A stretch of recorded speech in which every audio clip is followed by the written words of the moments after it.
아멘. 자, 2025년 새해가 시작이 되었습니다. 새해에 하나님이 저희 공동체에 주신 비전의 말씀은 이것입니다. 내 하나님을 기뻐하라. 따라서 합시다. 내 하나님을 기뻐하라. 옆에 있는 분에게 얼른 하나님을 기뻐하십시오라고 옆에 있는 분에게 해주세요.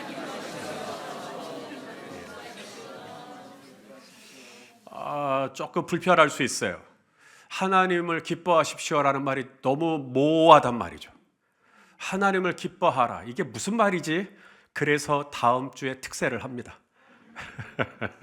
그래서 6일 동안 이 하나님을 기뻐하라는 말이 성경 곳곳에 얼마나 많이 나와 있고, 이 하나님을 기뻐하는 것이 구원받은 자의 가장 기본이에요.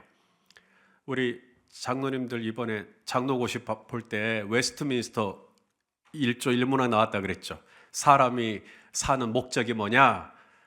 하나님을 기뻐하는 것, 하나님을 영원히 즐거워하는 것. 그게 우리가 사는 목적이고 그게 하나님을 영화롭게 하는 길이래요. 그래서 하나님을 기뻐하라라고 하는 것은 굉장히 추상적이지 않아요. 굉장히 성경 곳곳에 하나님을 기뻐하는 구체적인 방법들을 우리에게 가르쳐주고 있어요. 그 자세한 건 다음 주에 나누기로 하고, 자, 오늘은 아주 심플하게 왜 우리가 하나님을 기뻐해야 하는가? 하나님이 먼저 우리를 기뻐하시기 때문에, 하나님이 먼저 나를 기뻐하시기 때문에 나도 하나님을 보고 기뻐해야 한다는 거예요. 자, 하나님이 우리를 보고 얼마나 기뻐하시느냐? 우리 고광효 집사님을 보고 하나님이 얼마나 기뻐하시느냐? 이렇게 기뻐하신대요. 이사야 62장 5절 말씀 읽어보실까요? 시작. 마치 청년이 처녀와 결혼함같이 내 아들들이 너를 취하겠고 신랑이 신부를 기뻐함같이 내 하나님이 너를 기뻐하시리라. 할렐루야. 자, 하나님이 우리를 기뻐하신대요. 뭐처럼? 신랑이 신부를 기뻐하는 것처럼 기뻐하신대요. 여러분, 신랑이 얼마나 신부를 좋아해요? 그러니까 결혼을 하죠. 신부가 얼마나 좋으면 혼인을 하겠어요. 우리 지난 성탄절 때 강병국 집사님이 제 얼굴 탈을 쓰고 앞에 나와가지고 막 춤추니까 아주 우리 성도를 뒤집어지시더만요. 그게 전 줄 알고. 저 아닌데. 저는 그런 웨이브가 안 돼요. 근데 그런 생각을 해봤어요. 강병국 집사님이 똑같이 제 얼굴 사진을 하고 저기 옆에 있는 교회, 세 사람 교회에서 춤을 추면 어떻게 반응하실까? 저거 뭐야? 아마 다들 생뚱맞게 보실 거 아니겠습니까? 마찬가지예요. 옆에 아무리 이쁘고 옆에 아무리 다른 신부가 있다 할지라도 신랑의 기쁨은 자기 신부예요. 자기 신부만이 신랑의 기쁨인 겁니다. 이 세상에 신부가 100사람이 있고 1000사람이 있어도 이 신랑에게 유일한 기쁨은 내 신부밖에 없는 것처럼 하나님이 저와 여러분을 보고 기뻐하실 때 마치 우리 성도님들만 하나님의 유일한 기쁨인 것처럼, 하나님의 기쁨은 마치 우리 김효준 장로님 빼놓고는 하나님이 하나도 기쁘지 않은 것처럼 그렇게 우리를 기뻐하신다라고 말씀하시는 것이죠.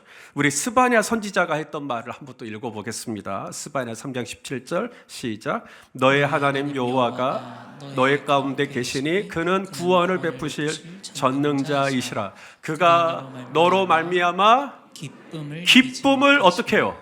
이기지 못하여 하시며 너를 잠잠히 사랑하시며 우리 성도님들 때문에 즐거이 부르며 기뻐하시리라. 할렐루야.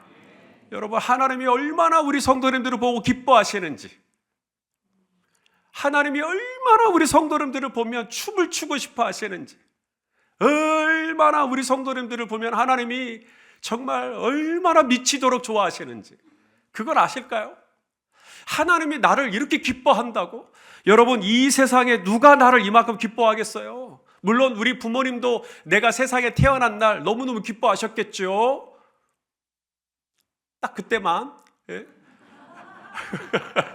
그 이후로는 제가 얼마나 또 속을 썩여드렸는데.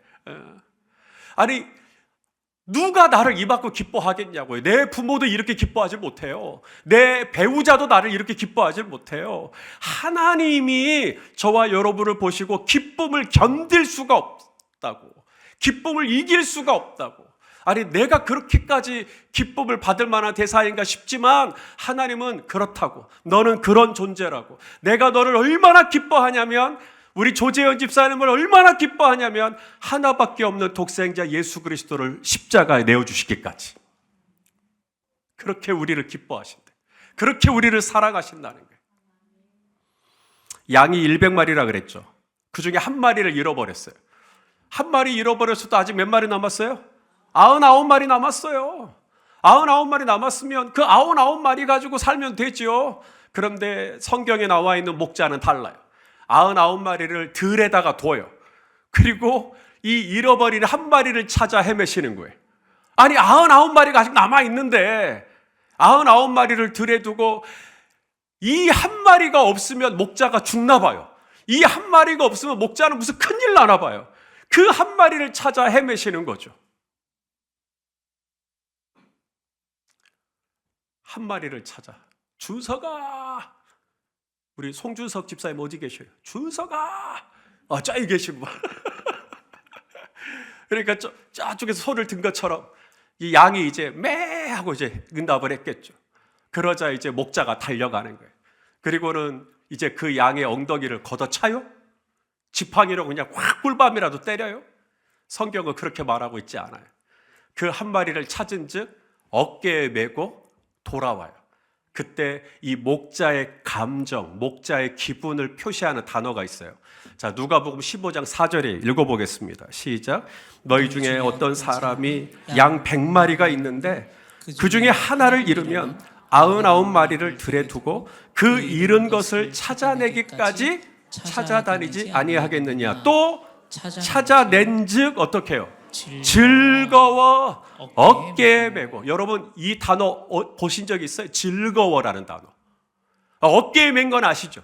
그 잃어버린 양을 찾아서 어깨에 맨 것까지는 다 아시겠는데, 어깨에 맬 때 인상을 쓰면서 어깨에 매시는 게 아니라 우리 임주희 집사님을 어깨에 딱 메고 우리 주님이 웃어요. 웃어. 즐거워해요. 할렐루야. 너무너무 좋아하시는 거예요. 바로 이 기쁨. 나는 잃어버린 양이에요. 나는 속썩인 양이에요. 나는 주님의 마음을 아프게 해드린 양이란 말입니다. 그런데도 주님은 나를 발견한 즉, 나를 찾은 즉, 내가 오늘 이 송구형실 예배 드리겠다고 오늘 이 자리에 나온 즉, 주님은 저와 여러분을 보시고 하늘에서 회개할 것 없는 99명, 의인 99보다 더 기뻐하는 즐거움으로 저와 우리 성도님들을 즐거워하시는, 기쁨을 이기지 못하여 하시는 하나님의 기쁨을 믿으실 수 있기를 바라요. 하나님이 우리를 기뻐하시는데 우리도 하나님을 기뻐해야 되겠죠. 생각해 보세요. 신랑은 신부가 오니까 너무 좋아.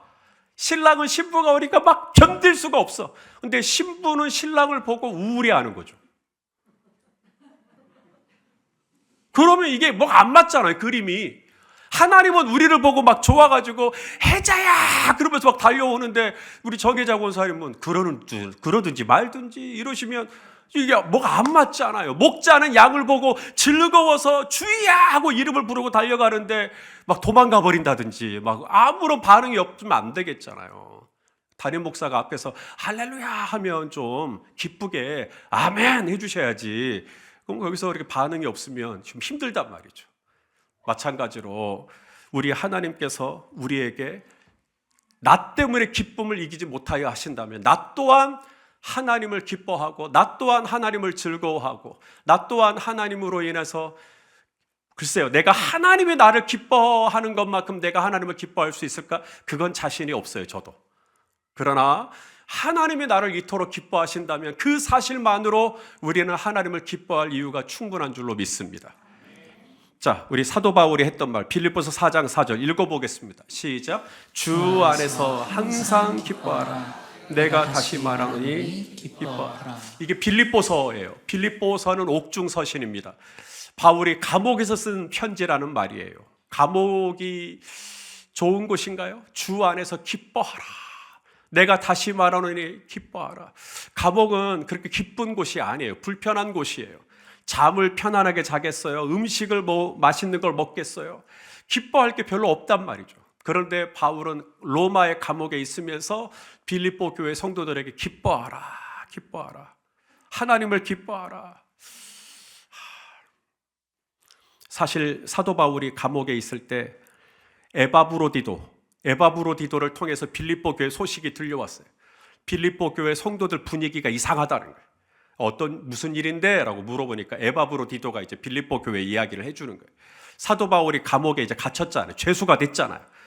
바울이 했던 일이 복음을 전하는 일이었잖아요. 이방인들에게 복음 전하는 일. 근데 바울이 갇혀버렸으니까 이제 이방인에게 복음을 전하는 일이 멈춰버렸단 말이죠. 그래서 빌립보 교회 성도들 사이에서 바울이 못하는 일을 내가 해야지. 바울이 복음을 전하다가 잡혔으니 그럼 나라도 복음을 전해야지 라는 사람들이 나타났다는 거예요. 그 좋은 일이죠. 너무너무 좋은 일이죠.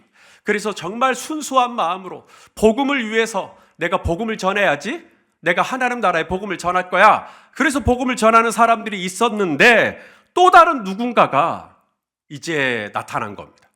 그들은 누구냐면 평소에 사도 바울이 복음을 전하는 것에 대해서 못마땅하게 여기던 분들도 있었어요. 왜냐하면 바울이 성경에 보면 바울이 말에는 조라나 이런 표현이 있거든요. 말에는 조라나. 그러니까 바울이 설교를 할 때 그런 분이 있었나 봐요. 내가 해도 저보다 잘하겠다. 바울이 설교를 하면 차라리 내가 설교하는 게 낫겠다. 이런 분이 있었는가 봐요. 또 바울이 글을 썼잖아요. 그러면 또 그런 생각도 했나 봐요. 내가 차라리 글을 쓰는 게 좀 낫겠다. 이런 생각.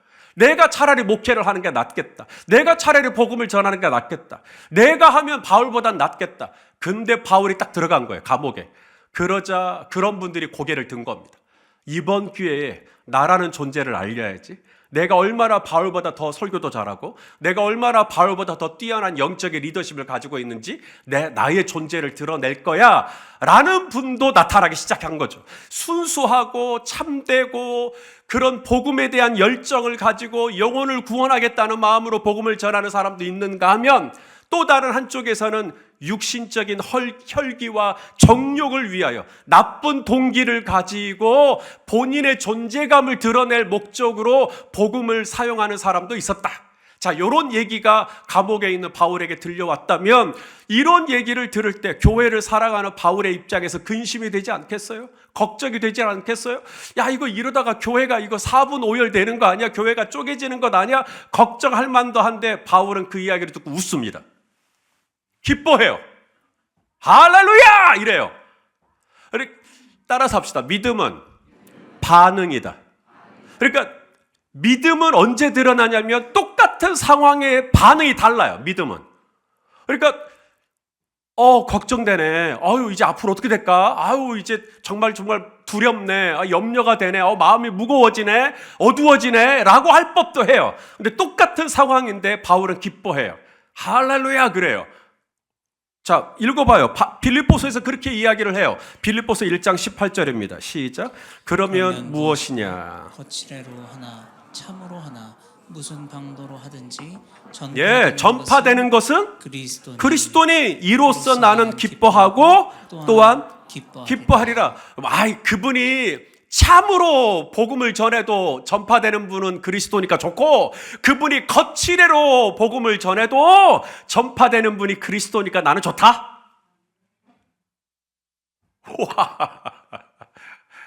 주님, 나에게 이런 믿음을 주십시오. 이런 믿음으로 목회하면 제 목회가 행복할 것 같아요. 거칠애로 하나 참으로 하나 무슨 방도로 하든지 전파되는 것은 그리스도시니. 바울이 이 흔들리지 않는 기쁨의 근원, 감옥에 있는데 그리고 그런 우울한 소문을 들었는데 흔들리지 않는 근원이 어디에 있느냐? 바울은 누구만 바라보냐면 예수 그리스도만 바라보는 거죠. 하나님만 바라보는 거죠. 그 하나님이 어떤 하나님이신데요? 믿음의 주요 또 온전케 하시는 이인 예수님만 바라보기를 원하는 겁니다. 자, 히브리서 12장 2절 쉬운 성경 번역으로 읽어보겠습니다. 시작. 우리 믿음의 시작이며 또 믿음을 완전하게 하시는 주님만을 바라봅시다.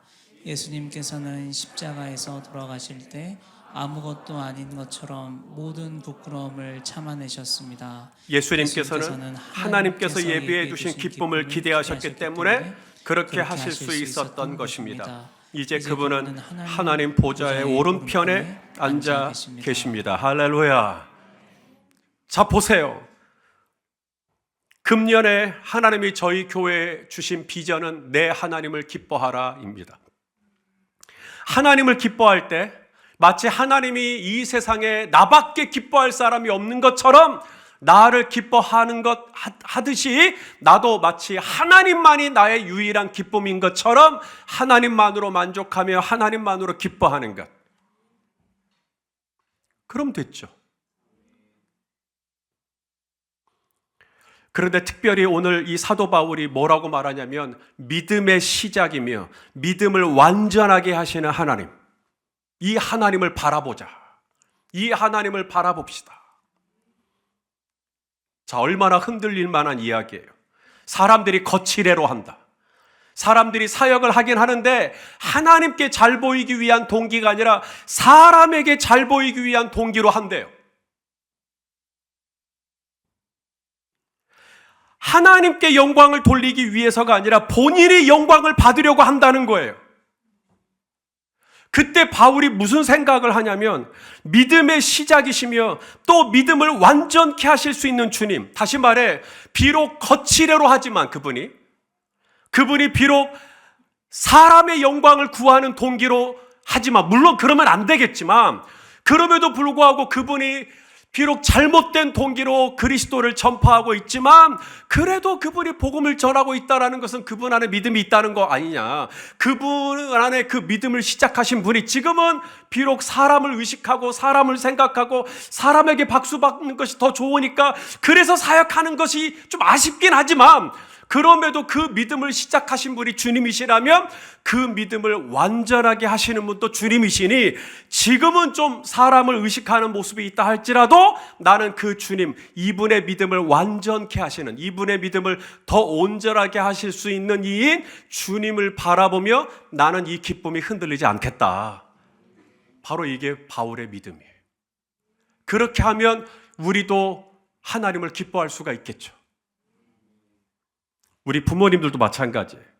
자녀들을 바라볼 때 자녀가 내 마음에 쏙 들 수도 있지만 또 내 자녀가 한없이 걱정이 될 때도 있어요. 과연 이 아들 안에, 이 딸 안에 믿음이 있나 없나 잘 모르겠어요. 흔들릴 때가 있어요. 그때조차도 우리 부모님들은 하나님을 바라보실 수 있기를 바랍니다. 우리 자녀들 안에 믿음을 시작하신 분이 하나님. 지금 믿음이 심겨졌거든요. 여러분, 씨가 땅에 심겨지면 씨가 안 보여요. 그래서 씨가 있는지 잘 모르겠어요.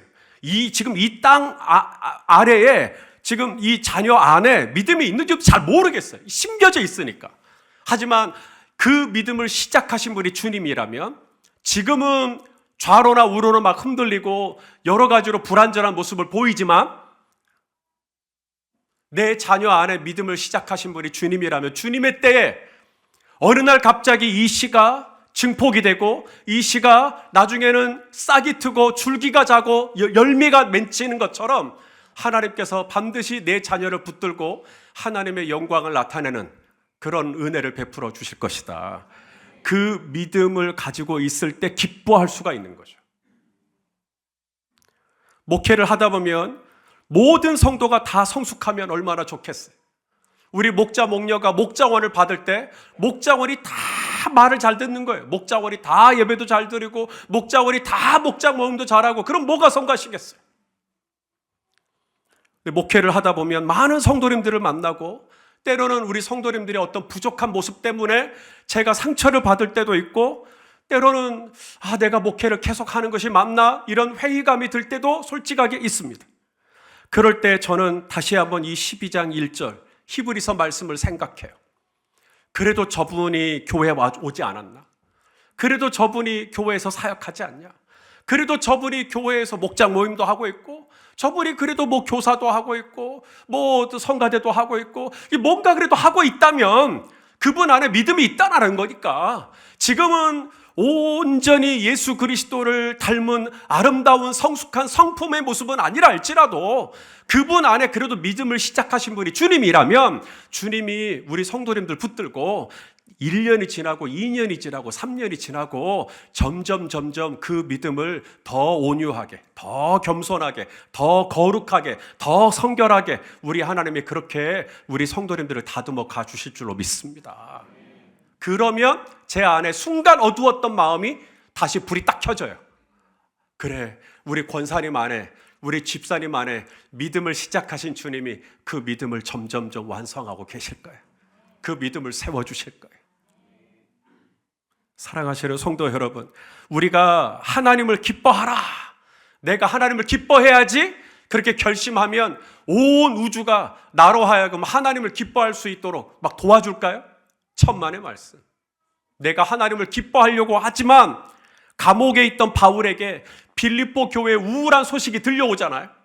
그런 것처럼 우리 성도님들에게도 어떤 소문이 들려올 수 있어요. 우리 성도님들이 열심히 하고 있는데 누가 이런다더라, 누가 저런다더라, 이런 얘기를 듣고 그냥 힘이 쭉 빠져버리는 거죠. 맥이 쫙 쳐져버리는 거죠. 그럴 수 있다 이 말입니다. 하나님을 기뻐해야 되겠는데 기뻐할 수가 없는 그런 우울한 소식들이 막 들려온단 말이죠. 사랑하시는 성도 여러분, 우리 주 예수 그리스도 이름으로 권면합니다. 눈을 들어 신랑 되신 예수님을 바라보시기를 바랍니다. 신랑이 신부를 보면서 막 웃으면서 좋아하는 것처럼, 목자가 양을 보면서 유일한 기쁨이 양에게 있는 것처럼 기뻐하는 것처럼, 저와 여러분도 오직 주님만을 바라보면서, 주님이 그렇게 우리를 기뻐하시니까 우리도 그렇게 주님을 기뻐하면 주님의 기쁨이 우리 안에 온전히 흘러 들어올 줄로 믿습니다. 자, 우리가 하나님을 기뻐하면 뭐가 좋은가? 오늘 약속을 주고 계십니다. 우리가 하나님을 기뻐하면 두 가지의 약속이 오늘 본문에 나와요. 이건 새해에 하나님이 우리 공동체에게 주시는 레마의 약속입니다. 저는 이 약속이 이루어질 줄로 믿어요. 왜냐하면 하나님은 그 말씀하신 것을 반드시 이루시는 하나님이시니까 하나님의 약속이 우리 안에 성취될 줄로 믿습니다. 첫 번째가 뭐냐면 내 하나님을 기뻐하면 하나님이 우리의 소원을 이루어 주신다는 거예요. 자, 오늘 본문 4절 말씀을 같이 읽겠습니다. 시작. 또 여호와를 기뻐하라. 그가 내 마음의 소원을 내게 이루어 주시리로다. 아멘. 금년에 우리 성도님들 소원이 다 있으실 거예요. 그 소원을 이루어 주실 수 있는 분이 누구시겠어요? 그 소원을 아시는 분이 누구시겠어요?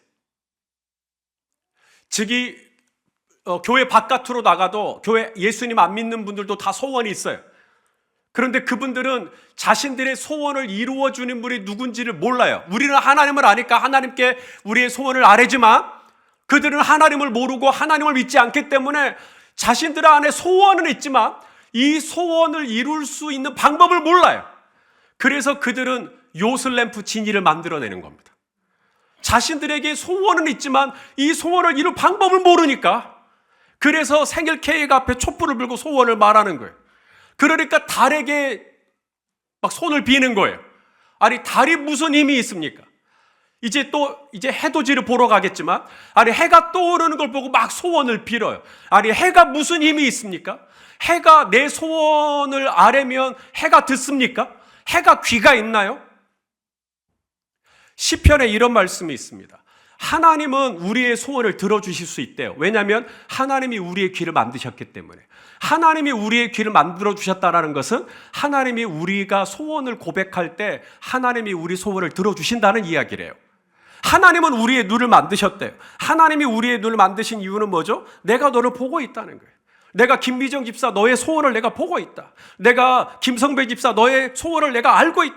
하나님이 눈을 가지고 있기 때문에 하나님이 나의 소원을 아시고 나의 소원을 들으실 수 있고 나에게 손을 주셨잖아요. 나에게 손을 주신 하나님이 나를 도와주실 수 있고 나에게 발을 주셨잖아요. 나에게 발을 만들어 주신 하나님이 나와 함께 하실 수 있고 그 하나님이 금년 한 해도 우리의 소원을 넉넉히 이루어 주실 수 있는 줄로 믿습니다.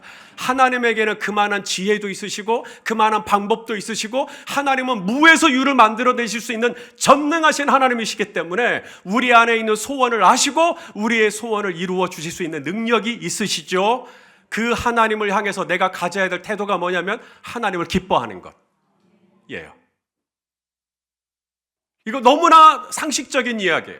우리가 하나님을 기뻐할 때 하나님은 우리의 기쁨이 사그라들지 않도록, 우리의 기쁨이 더 지속될 수 있도록, 우리가 더 하나님을 즐거워할 수 있도록 하나님은 우리의 소원을 더 만족시켜 주는 거죠.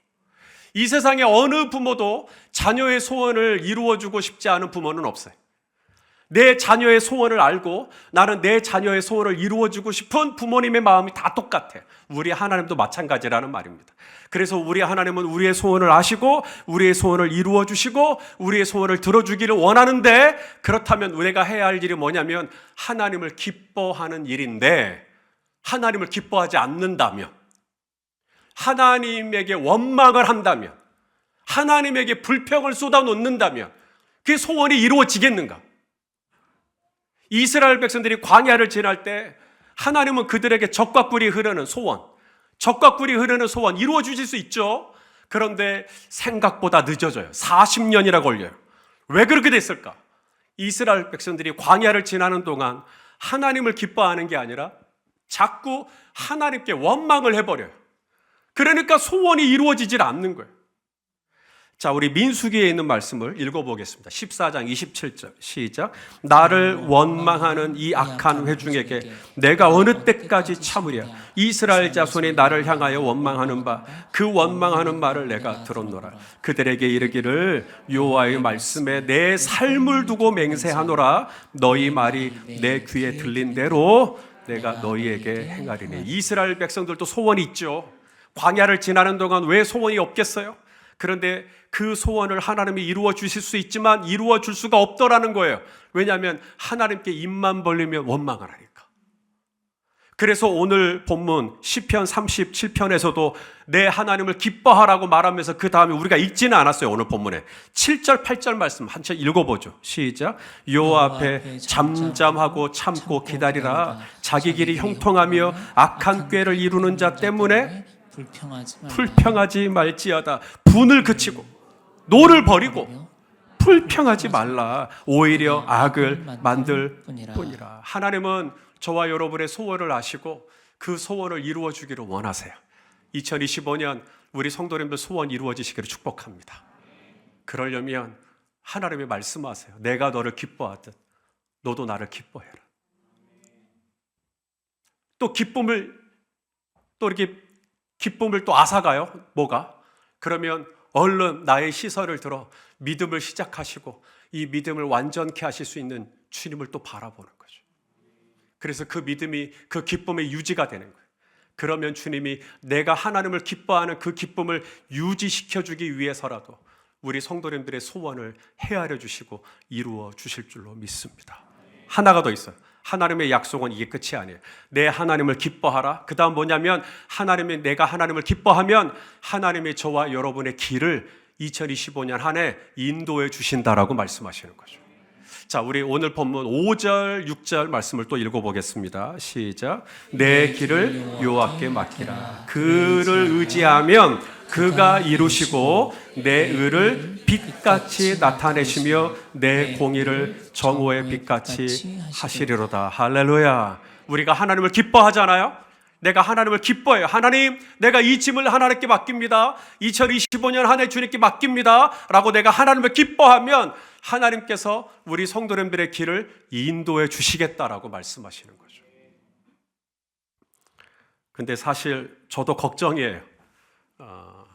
2025년 이제 새해가 시작되었지만 금년 한 해 제가 과연 목회를 잘할 수 있을까 걱정이에요. 자신이 없어요. 진짜예요. 엄살이 아니라 진심입니다. 시간이 가면 갈수록 저는 목회를 너무 못하는 것 같아요. 이제 앞으로 저는 목회를 잘할 것보다 목회를 못할 확률이 더 높은 것 같아요. 제가 저를 볼 때. 그래서 자신이 없어요. 2025년 새해가 시작되었지만 저 걱정이 많아요. 그런데 하나님이 딱 이 비전의 말씀을 저한테 주시네요. 시편 37절. 사랑하는 아들아, 나를 기뻐하라. 염려하지 마라. 너의 길을 나에게 맡겨라. 2025년 한 해도 내가 너의 길을 인도해 줄 것이다. 사랑하시는 성도 여러분, 혹여 우리 성도님들 가운데도 금년 한 해를 생각할 때 벌써 마음이 확 무거워지고, 우리 사업은 어떻게 될 것인가? 우리 아들은 또 어떻게 될 것인가? 또 우리 딸은 어떻게 될 것인가? 벌써 또 마음이 또 어두워지고 그러신다면 오늘 이 말씀을 여러분 다시 한번 묵상해 봤으면 좋겠어요. 내 하나님을 기뻐하라. 그가 이루시고 그가 우리의 길을 완전하게 하시고 우리를 통하여서 우리 하나님 영광 받아주실 줄로 믿습니다. 사랑하시는 성도 여러분, 어떤 소문에도 너무 두려워하지 마십시오. 에바브로디도가 뭐라고 하고 누가 저기서 뭐라고 하고, 그래도 믿음을 시작하시고 그 믿음을 완성시켜 가시고 계시는 주님께서 내가 사랑하는 사람들 금년 한 해도 붙들어 주실 줄로 믿습니다. 그러니 걱정하지 말고 금년 한 해 내 하나님을 기뻐하고 내 하나님을 온전히 즐거워하는 한 해가 되시기를 바라겠습니다. 탕자가 아버지 집에 돌아올 때 탕자는 아버지 집에 기쁘게 못 돌아왔어요. 즐겁게 못 돌아왔어요. 죄송한 마음 갖고 돌아왔어요. 그러나 탕자가 돌아올 때 기뻐한 사람이 있었어요. 바로 탕자의 아버지죠. 탕자가 한 걸음 무겁게 돌아올 때 스펄전이 말했죠. 탕자가 한 걸음 걸을 때 탕자의 아버지는 10걸음으로 달려갔다고. 왜냐하면 너무 기쁜 거예요. 내 아들이 오니까. 우리 집사님, 우리 권사님, 우리 장로님 얼굴 보니까 우리 하나 너무 기쁜 거예요. 그래서 우리는 그냥 저기서 한 걸음 두 걸음 걸어올 뿐인데, 오늘 우리 김효주 장로님이 금년에 하나님 작은 소망 올려드립니다. 한 걸음만 더 가까이 가게 해주세요라고 기도했는데, 그 한 걸음이 우리 하나님은 10걸음으로 뛰어올 만한 너무 기쁜 거죠. 그 한 걸음이라도. 이게 우리 하나님의 기쁨이에요. 이 세상에 누가 탕자를 기뻐해요? 아니, 돼지 치다가 돌아온 아들을 누가 기뻐해요? 아니, 양의 무리를 벗어나서 제 갈 길로 가버린 그 속썩이는 양을 찾고 누가 즐겁다고 어깨에 메고 돌아와 노래를 불러요? 이 세상에 나를 그렇게 기뻐해 줄 수 있는 분은 우리 하나님밖에 없습니다. 나를 그렇게 기뻐해 주실 수 있는 분은 내 주님밖에 없어요. 우리 주님이 마치 신랑이 신부를 보고 기뻐하듯이 우리 성도님들을 보고 그토록 기뻐하신다고 하니까 우리 이 사실 하나만으로도 기억하고 금년 한 해 나를 그토록 기뻐하시는 하나님 앞에 나 또한 하나님을 기뻐하고 하나님을 즐거워하고, 또 어떤 소리들이 또 어떤 사건들이 우리의 마음을 또 헝클어 놓는다 할지라도 또 그러면 또 믿음의 주님을 또 바라보면서 하나님을 기뻐하고, 그때 하나님이 우리 성도님들의 소원도 이루어 주시고 우리 성도님들의 앞길도 인도해 주실 줄로 믿습니다. 기도하시겠습니다. 사랑하는 아버지, 이 세상에 누가 나를 보고 이렇게 기뻐할까요? 나도 나를 보고 기뻐하지 않을 때가 많은데 우리 주님은 나를 보고 기쁨을 이기지 못하여 하신다고, 사랑하는 아들을 십자가에 내어주시기까지 나를 기뻐하신다고 하나님 말씀하여 주시니 감사합니다. 우리 아버지도 나를 이렇게 기뻐하시니 나 또한 우리 하나님을 기뻐하고 나 또한 우리 하나님을 즐거워하고 나 또한 우리 하나님만으로 만족할 수 있도록 하나님 우리의 믿음을 붙들어 주시옵소서. 예수님의 이름으로 기도하옵나이다. 아멘.